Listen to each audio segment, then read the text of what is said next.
Bonjour, soyez les bienvenus. Aujourd'hui, on parlera de tenues traditionnelles africaines qui s'invitent dans les cérémonies officielles. Voilà, on aura l'occasion, avec vous bien entendu, avec votre appui, vos coups de fil et aussi vos messages sur notre profil Facebook. On aura l'occasion de savoir les raisons de cette montée en puissance des tenues traditionnelles africaines dans les mariages, dans les cérémonies officielles. En tout cas, le constat est clair, c'est que ces tenues se portent bien aujourd'hui. On va commencer, bien entendu, par l'actualité du moment, c'est le clash musical. Ras Julian est avec nous. Ras, bonjour, bienvenue. Bonjour Mohamed Kanté. Aujourd'hui, c'est le clash de classement. Oui. Alors, vous aviez promis laminer vos adversaires de la semaine dernière. Malheureusement, ça s'est passé autrement. Expliquez-nous un peu, commentez-nous un peu cette défaite. Non, il faut dire que Rastaman, la musique Rasta est une Bible sonore, ça a des vertus sacerdotales. Donc, j'ai dit et bien dit que nous sommes venus purifier le coupé décalé et on les a purifiés. Prochainement, ils ont intérêt à bien travailler, à respecter les normes musicales. Donc, en ce sens que nous sommes venus leur apporter la scène, comment est-ce qu'on fait réellement la scène. Vous n'avez pas perdu, mais vous les avez purifiés. On les a purifiés parce qu'on sait que, bon, écoute, cette jeunesse un peu a bu un peu à la sauce du coupé décalé avec cette musique un peu toxique. Donc, nous sommes venus pour pouvoir purifier leur. Vous parlez de musique toxique. C'est toxique et cancérigène pour mon peuple, pour la jeunesse qui est là. Parce qu'ils ne sont pas là. Ils connaissent ici. J'ai dit à la sœur Claire que je viens pour les purifier. Donc, ils savent que je les purifie. Right. Et j'ai dit qu'il y a quand même des exceptions comme Machadigé qui sont d'excellents chanteurs, comme Didier Luciano, comme Richard Zulu qui ont été de véritables chanteurs. Le reste là, c'est du bruitage. Voilà, résultat de la confrontation. Écoute, ils ont gagné un peu parce que les enfants crient. Ils ont gagné ou ils n'ont pas gagné? Ils ont gagné un peu. C'est un peu, hein, franchement, sans que je... Un peu du tout parce que bon, c'est une pitié pour avec tout ce qui est reçu dans le pénombre. D'accord. Vous êtes incliné mais pas renversé parce que vous jouez le clash de classement aujourd'hui. On ne peut pas être renversé parce que nous sommes le cible de toutes sortes de musique. Nous sommes le commencement et la fin parce que nous avons pris notre source depuis la création de la vie de Dieu. Avec Dieu, donc depuis l'Éthiopie. Donc ce sont les sons de David que nous avons joués. Donc ça ne finit jamais. Donc nous sommes venus pour pouvoir purifier. Nous avons purifié pour nos frères, sincèrement, de mieux faire la scène. Voilà, ça fera. Parce que notre musique est une musique de compétition, est une musique de mission, pas pour une compétition. D'accord. Mais aujourd'hui, nous allons faire comme le match de classement. Nous allons dire à nos frangins comédiens de ne pas... On ne peut pas courir et puis se gratter le pied. Voilà, ça c'est la chose il faut choisir. Il faut choisir, il faut rester dans votre base et apprendre mieux à être des maîtres dans la comédie. Qui fréquente des hommes comme Biti Moro, qui va y voir Maman Thérèse Taba, qui rencontre des hommes comme M. Sigi Bakaba, qui sont des grands acteurs, des grands hommes qui ont fait les beaux jeux de notre cinéma. Voici un perdant qui ne s'avoue pas du tout vaincu. Ça ne me semble pas sans perdre. Je suis un lion, je réagis à tout moment. D'accord. Dans seulement quelques instants, côté Espace Figayo Yopougon, ça va bouillir entre vous et les comédiens chanteurs. Nous partons encore pour les purifier. Moi, je suis pour la purification. Lorsque vous purifiez, là, les gens ils passent, vous restez. Mais, évidemment, parce que nous sommes le cible de la création. Nous, on ne vient pas pour faire compétition, on vient pour construire. On a construit, eux n'ont qu'à aller, mais ils vont nous trouver ici. Nous sommes l'arbre. Ils viennent. D'accord. Black Modia, vous êtes Black Prophet. Black Prophet, vous êtes en tenue de gradé. Oui, parce qu'aujourd'hui, les comédiens, on ne fait pas deux choses à la fois. Ils n'ont qu'à rester dans leur coin, dans leur comédie, pour nous faire rire. Mais s'ils sont arrivés là où ils sont là, c'est pas parce qu'ils sont faibles. Non, je sais qu'ils ne sont pas faibles, mais on va les purifier seulement. C'est tout. D'accord, ça sera pour tout de suite. Hein, tout à l'heure. Du côté de Yopougon, Espace Figayo, le clash musical, on saura qui est-ce qui va occuper la troisième marche. Hein, et la finale aura lieu bel et bien à Boaké. Et on aura un premier, un deuxième et un troisième. Et vous, c'est la bataille pour la troisième place. Hein, pour être cité, lorsqu'on parlera dans l'histoire un jour de l'édition 2013 du clash musical, il faut que votre nom soit marqué là. C'est ça marqué parce que nous, avant que ça soit même nous, notre nom était dû marqué du début jusqu'à la fin. Parce que quand tu parles de musique, c'est nous qui sommes là. On garde le contact du jour, réalisé et mis en onde par Fatou Koulibaly. Monsieur Diabostek nous fait l'honneur d'être là. Il est musicien averti, un excellent batteur pour avoir été le batteur de ce musicien-là même qui est le seul à être marqué dans certains documents officiels lorsqu'on parle de musique ivoirienne. Patrick en sait quelque chose. Enerso Diédié. Diabostek, bonjour, bienvenue. Bonjour Kanté. Vous êtes dans votre boubou qu'on appelle le Togodjan. Oui, le Togodjan. Ah d'accord. Alors, venu directement de la Mecque. Un commentaire sur cette façon d'opposer les rythmes. Oh, c'est pas mal, c'est pas mal. Mais il faut que l'humiliation soit saine, qu'il n'y ait pas trop d'animosité. Parce que dans tous les cas, chacun y trouve sa place. Aujourd'hui, pendant un moment, on était anxieux et le coupé décalé nous a égayés. Donc, il ne faut pas être ingrat vis-à-vis de cette musique. Le reggae qui est sorti de la Jamaïque, dont la Côte d'Ivoire est le 3e pays, aujourd'hui peut s'étarer aussi de dire que nous sommes des reggaephiles avertis. Et d'un côté, le zouglou, qui a des tests très riches. Alors, en fait, les éléments se complètent. Donc, il ne faut pas en faire de ça une affaire d'État, mais c'est une émulation. Et puis, je crois que c'est une très bonne chose pour que ça permette à chacun aussi de se surpasser. Merci beaucoup. Excellent consultant auprès des équipes de production de la RTI concernant toutes les compétitions de musique, surtout Star Karaoke, là où on tire la bonne graine en matière de talent en voix ici en Côte d'Ivoire. Et la finale aura lieu très bientôt. Et ce monsieur a sa marque sur ce concept-là dont on dit beaucoup de bien ici en Côte d'Ivoire. Et il est avec nous, le président de l'ICN, l'Institut des civilisations noires. Son nom, c'est Chérif Ahmed Seydina. Aujourd'hui, je donne le nom pêle-mêle. Ça va très bien? Oui, ça va très bien. Voilà, aujourd'hui, on parlera des tenues africaines qui commencent à faire une percée dans les milieux officiels. Lorsqu'on dit cette tenue s'invite, vous vous plaignez déjà. Pourquoi s'inviter? Oui, c'est vrai. Je me plains parce que quand on dit cette tenue s'invite, c'est comme c'est des tenues qui sont étrangers, qui viennent dans un lieu qui ne les appartient pas. Et pourtant, en réalité, on doit tirer les chapeaux à cette tenue qui, il faut le dire, il faut avoir le courage de dire, qui ont été piétinés par nous-mêmes, bafoués par nous-mêmes, mais malgré tout ça, ils vivent. Ils sont là aujourd'hui, vous-même vous le remarquez. Voilà. D'accord. Patrick Ndiaka, on sera avec vous tout de suite pour aller dans une destination africaine. Oui. Et aujourd'hui, vous nous amenez loin et très loin. Fatou, quand vous voulez, en bref, et on se revoit tout de suite.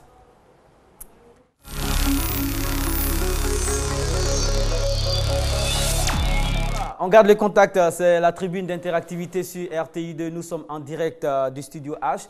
Aujourd'hui, on parlera de tenues africaines, cette montée, cette offensive de cette tenue dans les cérémonies qui les refusaient par moment pour des raisons de civilité ou encore pour des raisons de code vestimentaire. Cette tenue n'était pas acceptée. Mais aujourd'hui, lorsqu'elles sont là, les cérémonies sont très bien commentées. Mais bien avant cela, vous nous emmenez jusqu'en Libye. Oui. Pourquoi la Libye ? La Libye, c'est un pays aussi qui est très africaniste parce que voilà, ils ont toujours revendiqué leur identité et surtout valorisé tout ce qui est africain. C'est pour cela que j'ai voulu aller de pair avec le sujet d'aujourd'hui. D'accord. Alors, on va commencer par les généralités concernant ce pays d'Afrique. C'est vrai, plusieurs personnes disent République arabe de Libye, mais on dit là-bas Jamahiriya. Voilà, arabe libyenne. C'est un peu le deuxième nom, sinon le nom local attribué à ce beau pays. Il faut dire que c'est un état du Maghreb, limité au nord-ouest par la Tunisie, au nord par la mer Méditerranée, au sud par le Tchad et le Niger. Nous avons aussi du côté de l'est par le Soudan, nous avons à l'est par l'Égypte et à l'ouest surtout par l'Algérie, un autre pays voisin de la Libye. Ça fait combien de frontières au total déjà? Ça fait au moins 5 frontières parce que c'est un pays vraiment très vaste, la Libye, et vous aurez l'occasion de découvrir la suite tout à l'heure. Et la superficie, on tape dans le million. Oui, on tape dans le million. Voilà ce qui est étonnant. Avec 1 757 000 km² pour une population seulement de 7 millions d'habitants. On va mettre 7 millions seulement d'habitants pour ce grand pays. Oui, aujourd'hui, non, juste un peu. Parce qu'il y a quelques années de cela, ils étaient à 6 millions et quelques. Aujourd'hui, ils sont à 7, presque 8 millions d'habitants. Voilà, nous avons une capitale à Tripoli avec 1 178 000 habitants. La monnaie, c'est le dinar libyen avec une fête nationale qui a été fêtée hier, 1er septembre. D'accord. Alors, la population libyenne, on peut dire un mot sur cette population? Oui, la population libyenne, elle vit en grande majorité sur la bande côtière de la Djeffara au nord de la Tripolitaine. Jadis nomade, elle fut urbanisée et je dirais voilà, modernisée à 70% de la population. Et il faut dire aussi que la moitié de la population active est une population immigrée. C'est assez rare d'entendre cela dans les pays arabes, mais en Libye, plus de la moitié de la population active vient d'ailleurs. Et Tripoli se positionne comme la ville phare. Oui, la ville phare. Et d'ailleurs, même Tripoli est la seule ville en Libye qui atteint le million. Voilà, nous avons, c'est vrai, d'autres villes très importantes, mais Tripoli est la seule ville qui atteint exactement 1 178 000 habitants. La deuxième ville importante, c'est Benghazi, que vous avez eu l'occasion parfois d'entendre sur les chaînes étrangères, avec 804 000 habitants. En troisième position vient la ville de Misurata, avec exactement 428 000 habitants. Et en dernière position, la ville importante s'appelle Zouara, avec 188 000 habitants. Comme dans tous les pays qui sont dans cette position géographique de l'Afrique, la langue officielle est une langue locale. Oui, est une langue Et locale. l'arabe est la langue officielle donc, de la Libye. Oui, l'arabe, et c'est ce qui me plaît dans les pays arabes, ils savent mettre en avant les langues locales, voilà, et c'est ce point qu'il faut relever, surtout nous qui sommes africanistes sur ce plateau. La seule langue véritable parlée en Libye, c'est d'abord l'arabe pour avoir accès à toutes choses. Et à côté de la langue officielle, nous avons des ethnies. Les ethnies, c'est le berbère libyen, mais toujours avec l'arabe, et les deux seuls constituent 89% de la population. C'est majoritaire et c'est à saluer et à encourager pour les autres pays africains qui ont tendance à prendre les langues importées comme langue officielle. En agriculture, la balance est déficitaire, mais le gaz et le pétrole ont le gros lot là-bas. Exactement, malheureusement, la balance agricole est déficitaire avec seulement 0,4% des terres cultivées. Nous avons quand même la pêche nomade qui est quand même, qui contribue aussi à l'équilibre de ce beau pays, mais surtout quand on parle de Libye, nous parlons principalement de pétrole et de gaz. Le pétrole, justement. En 2015, la Libye… Nous avons un gisement. Oui. Voilà, en gisement de pétrole, exactement. Alors, en 2015, la Libye veut produire 3 millions de barils par jour. Ce n'est pas impossible parce qu'ils ont en réserve plus de 5 milliards 100 millions de tonnes de réserve. Alors, je pense que c'est possible, hein, n'est-ce pas? Et nous avons comme gaz naturel à 6,5 milliards de mètres carrés. C'est un pays vraiment qui travaille d'arrache-pied sur ce côté. Et d'ailleurs, même, ce sont les seules véritables richesses du pays. Donc, raison de plus pour que toute la politique soit mise en place pour permettre le développement de ses revenus. Il faut dire aussi que l'industrie est principalement constituée par les raffineries, le secteur pétrochimique et surtout la production d'acier. D'accord. Vous êtes si on garde les contacts de ce lundi 2 septembre 2013, Patrick Ndiaka est en train de nous faire voir le Libye, le pays de la Libye, sinon la Libye de près. Et nous en sommes à présent à l'éducation. Fatou Koulibaly nous a déjà présenté quelques images d'élèves en classe. Et alors, l'éducation, on a un fort taux de pourcentage d'hommes, 92%, et 70% des femmes qui sont alphabétisées. Et je suis sûr que les téléspectateurs sont surpris de ce résultat. C'est vrai, c'est la réalité. Après des recherches bien approfondies, nous avons constaté que ce pays est cultivé. Les Libyens aiment s'instruire, les Libyens aiment travailler intellectuellement parlant. Voici 92% d'hommes qui savent lire et écrire et 70% des femmes. On le disait tantôt que les pays arabes ont tendance à marginaliser les femmes. Regardez un peu, Mohamed, le résultat il est là. 70%, c'est plus de la moitié et c'est vraiment à encourager pour la suite. Je dirais qu'il n'y a rien à dire, quasiment, sauf de continuer à instruire les personnes qui ont besoin de ça encore. D'accord. Et alors, on va terminer par la culture qu'on va résumer avec l'éducation, la littérature et autres. Exactement. En parlant de littérature d'abord, il faut dire que surtout représentée par une poésie de facture classique, la littérature du début du XXe siècle constitue une forme de résistance. D'abord, c'est cette époque qui a favorisé un peu les Libyens vers la littérature, l'envie de crier, de revendiquer un peu les frustrations ressenties par ce que les colons leur ont fait subir, surtout les Italiens. Et c'est en cela que des noms comme M. Ibrahim Al-Outsar, qui s'est exilé même, finalement en 1950, qui est mort à 43 ans dans la misère, a préféré vivre dans la misère à l'extérieur que de vivre mieux dans son pays parce que les colons étaient présents. Il y a aussi un autre romancier du nom de M. Ibrahim Al-Kari qui a sorti Poussière dans 98, là c'est plus récent, il contribue aussi à la bonne réputation littérature côté Libye. Il faut aussi dire que nous avons un certain Omar Al-Kikli et le plus récent c'est Hicham Matar qui a sorti récemment un livre qu'on appelle Au pays de la mer. Voici un peu les différents noms qui constituent la bonne réputation côté littérature de la Libye. Terminons Mohamed avec la musique. Voici un style qui est proche de nos amis reggae qui vient de nous laisser partir, c'est le berwell. Le berwell c'est un style typiquement libyen qui tire un peu son inspiration dans le reggae. Voici une force et voici encore une autre qualité de ce pays. Et des noms se sont illustrés comme un certain Hamid El-Shahin et aussi un autre très connu qui s'appelle M. Ahmed Fakroun qui est plus européen parce qu'il a réussi à associer le style européen à son berwell natal. Ça donne un autre style et ce qui lui a permis d'avoir un public beaucoup plus international. Et le tout dernier nom qui vient, il s'appelle… Voilà, le tout dernier nom, c'est Monsieur Al-Bakar. Voilà, c'est le dernier nom que j'ai retenu, qui sont des personnes en ce moment qui travaillent côté musicalement parlant de la Libye. Il faut préciser que tous sont originaires de Benghazi. Voilà, c'est un peu la particularité des artistes libyens. La République arabe de Libye a été mise à la loupe par Patrick Ndiaka en situation géographique, généralité, la superficie Plus d'1 million de kilomètres carrés, la population 7 millions d'habitants, capitale Tripoli, la monnaie le dinar libyen. Et la fête nationale le 1er septembre, donc hier, on n'est pas très loin du jour anniversaire de l'indépendance de la Libye. On va se revoir de l'autre côté pour attaquer déjà avec le sujet, parce que juste après la discussion, M. Seydina nous parlera d'un inventeur africain, d'une valeur en tout cas du continent africain qui a su créer un robot qui intervient dans la chirurgie du cerveau. A tout de suite.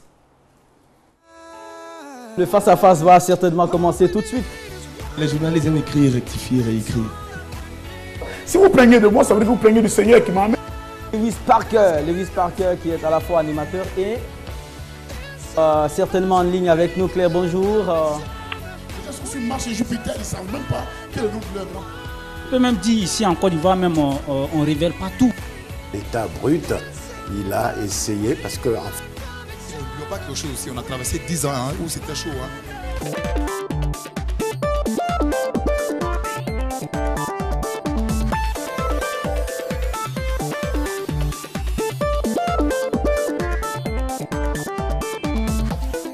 Si nos frères, nos parents d'aujourd'hui des jeunes portent les tenues traditionnelles pour se promener, c'est parce qu'ils veulent donner la valeur à leur tradition, aux tenues traditionnelles. Ils veulent aussi nous ramener dans le temps passé, au temps ancien, où nos parents prenaient la peine de valoriser les tenues traditionnelles comme les boubou yakuba, les pagnes kita, donner de la valeur à ces pagnes.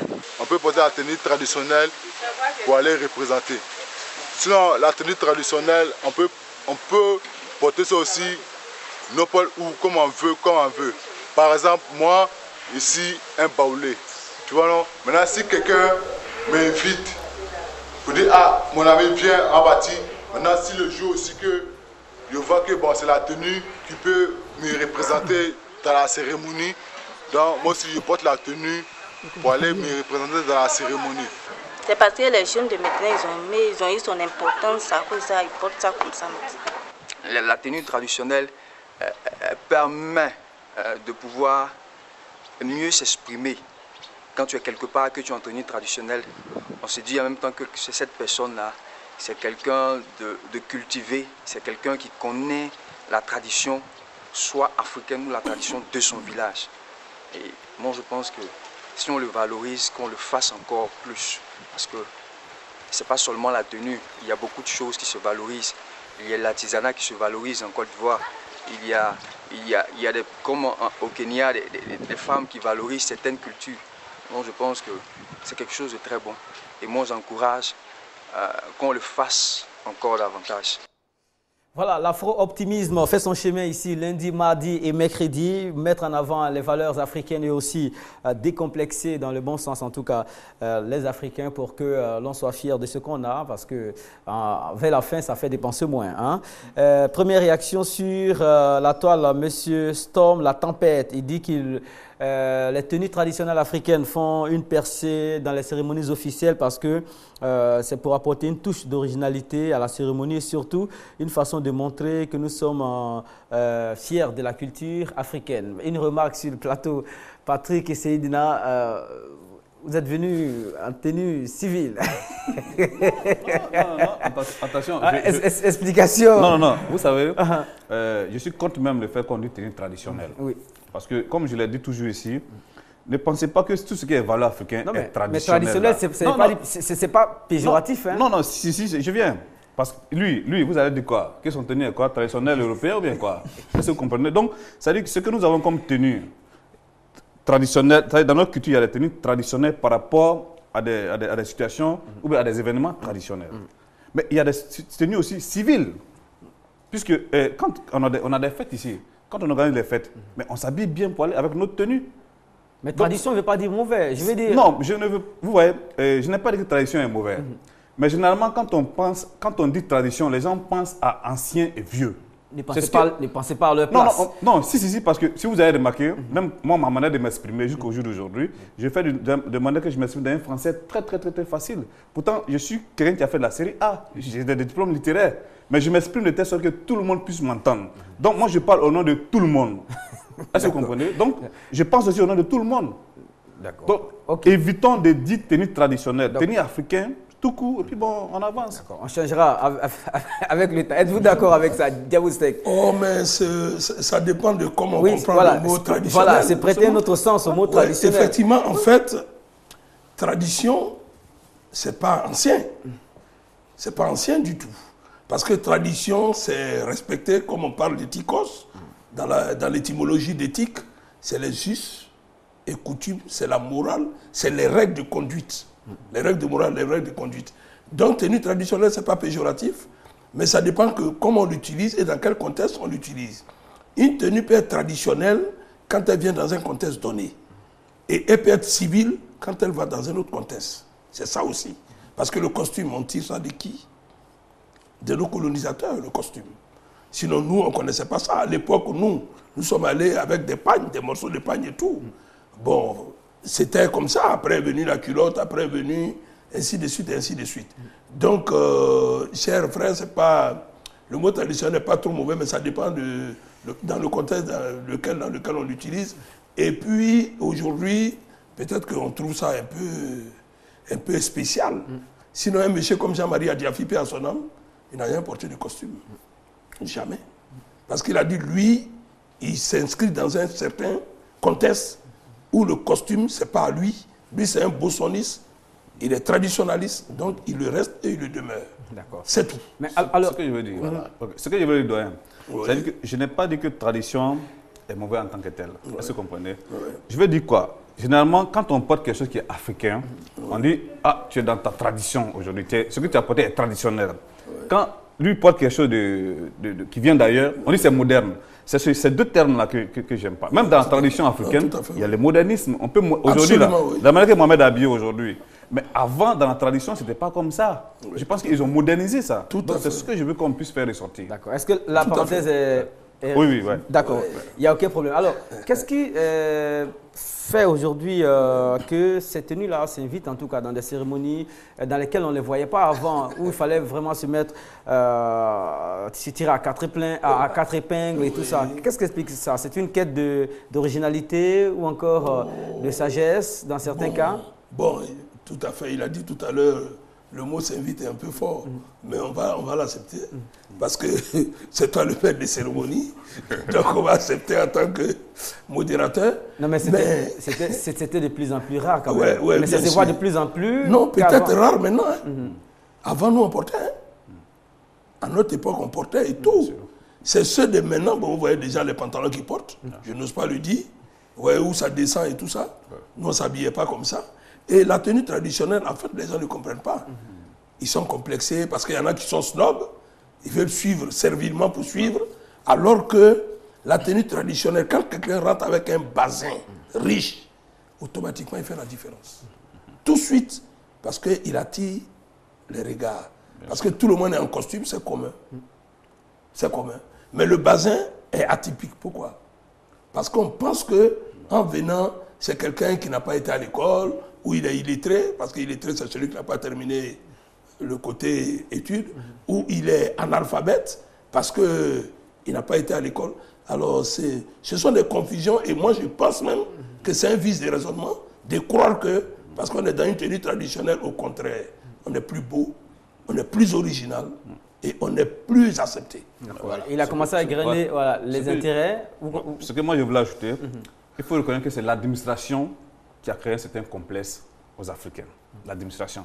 Parce que vous voyez, même quand on partait à l'école, déjà, nos tenues scolaires, quand on arrive en 6e, il faut être en bleu, blanc, cravate et autres. Est-ce que vous comprenez? Donc ça crée un certain complexe, même dans l'administration aujourd'hui.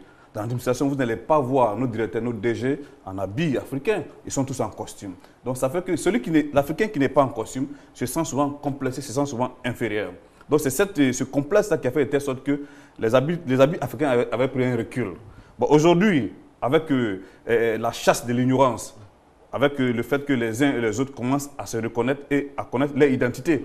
Parce qu'il faut reconnaître que c'est la langue comment on appelle, dans la culture, la langue, quand même, c'est un pion très important par rapport à l'identité, comme les effets vestimentaires aujourd'hui. Donc aujourd'hui, comment je vois ça tout de suite, je peux imaginer qui tu es tout à l'heure. Parce que là, je vois tout de suite ton identité. Donc, je pense que c'est l'administration qui a créé ce complexe. Donc, les jeunes gens, aujourd'hui, commencent à comprendre que non, je ne suis pas obligé forcément de suivre ce que l'administration me dit. On peut peut-être combattre ça. Si on combat ça, vous allez voir tout de suite qu'on n'a plus de problème. 22 42 54, madame, monsieur, vous pouvez nous interrompre à chaque instant et porter votre regard sur le sujet, la montée en puissance des tenues traditionnelles africaines dans les cérémonies officielles, dans les milieux qui ne les acceptaient pas avant. Aujourd'hui, ça se fait, des célébrités, des stars de tout genre peuvent vous témoigner cela. Leurs mariages, leurs cérémonies officielles ne se font pas du tout sans ces tenues-là. Alors, Patrick, sur notre page officielle, beaucoup de réactions. On va faire l'effort de satisfaire le maximum. D'accord. Nous avons déjà la réaction de M. Zana Sanogo qui nous dit les tenues traditionnelles sont notre identité et nous, jeunes Africains, nous devons prendre soin de ça. Voici encore une autre réaction intéressante de la part de M. Marcus Nixarian qui nous dit nous vivons dans l'ère du modernisme, c'est l'ère des costumes et des cravates, vêtements hyper stylés. D'ailleurs, il convient de dire que les Africains que nous sommes avons profondément été marqués par la culture occidentale, si bien que nous avons un peu honte de nos coutumes et de nos traditions et de nos vêtements traditionnels. Aussi, notre choix se porte de plus en plus sur la nouveauté que de l'obsolète. Je conclus donc que la cause de ce rejet est en partie due à nos mœurs hybridées et à nos goûts du modernisme. 22 42 54, le standard enregistre des appels. En attendant, Diabostek pourra dire un mot sur cela. Est-ce qu'il faut tout jeter sur le colonisateur, sur l'administration? Oui, enfin, je voulais répondre. Il n'y a pas de texte qui l'interdit. Oui, bien sûr, je voulais répondre. On est en fait plus à l'aise avec, par exemple, les basins. Parce que ça dépend aussi. Il n'y a pas que les basins aussi. Non, j'arrive avec les basins, que par exemple, un paille traditionnel à Caen, où on peut porter une chaîne en or, on peut se faire agresser à tout moment. Les bagues et tout ça, c'est un peu lourd, parfois ça surcharge, donc on va souvent à des cérémonies ponctuelles et on revient. Mais en dehors de ça, il y a des habits traditionnels. Quand il parle de l'hybridité, tout à l'heure, il n'y a aucune hybridité. Il n'y a aucun complexe à se faire, à porter une tenue traditionnelle. Bien au contraire. Quand vous venez vous singulariser par cet habit traditionnel. Comme vous le faites aujourd'hui. Voilà. Je suis dans mon torojan qui vient de la Mecque et je ne vois pas la honte et je peux rentrer partout. D'ailleurs, même quand j'arrive, on me dresse le tapis rouge. D'accord. 22 42 54, commune d'Abobo. Monsieur Doumbia est en ligne. Doumbia, bienvenue sur On garde le contact de ce lundi.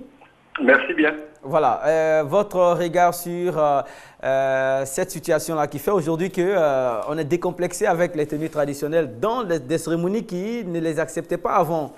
Oui. Je voudrais vous saluer d'abord pour votre initiative.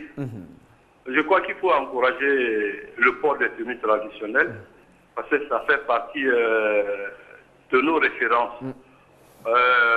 Je suis d'accord avec celui qui a dit qu'au lieu de dire des tenues traditionnelles, qu'il faut dire des tenues vraiment africaines. On en a parlé déjà. Voilà, nous sommes de la tradition. Je suis la Fédération nationale des danses traditionnelles qui s'identifie à sa culture, s'identifie en tenue, en chant et en danse également. Donc je salue au passage mon collègue ami Diabostek qui est sur le plateau. D'accord. Voilà, merci beaucoup. Vous demandez qu'on encourage le port de cette tenue-là et certainement on prend des notes ici de façon globale. Et du coup, est à Port-Boué, il souhaitait